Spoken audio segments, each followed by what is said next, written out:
Panalo ang pambato ng Pilipinas sa women's tennis sa Indian Wells na si Alexandra Ila laban kay Coco Gauff. Congratulations Alex!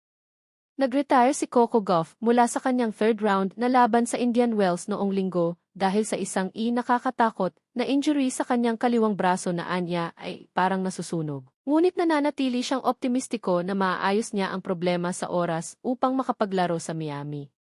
Ang 21-year-old na world number 4 ay nahuhuli kay Alexandra Ila ng 6-2, 2-0 nang tapusin ng American ang laban na nagpadala sa rising star mula sa Pilipinas sa last 16. Ramdam ko na ito sa second game ng first set, sabi ni Gauff. Siguro ang simpleng paraan para ipaliwanag ito ay parang maisumabog na paputok sa loob ng aking braso at pagkatapos ay parang nasusunog ang buong braso ko. At habang nagpapatuloy ang laban, lalo itong lumala, kahit sa mga tira na hindi ko naman ginagamit ang kaliwa kong braso. Talagang nakakatakot ang pakiramdam. Ramdam ko na ito sa second game ng first set, sabi ni Gauff.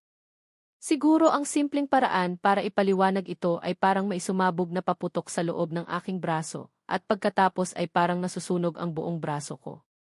At habang nagpapatuloy ang laban, lalo itong lumala, kahit sa mga tira na hindi ko naman ginagamit ang kaliwa kong braso. Talagang nakakatakot ang pakiramdam.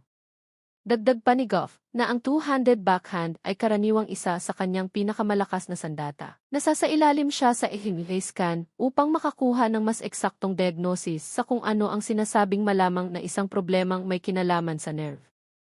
Mag-advance si Alex Ila sa Indian Wells at lalaban ang world rank number 31 kay Noskova.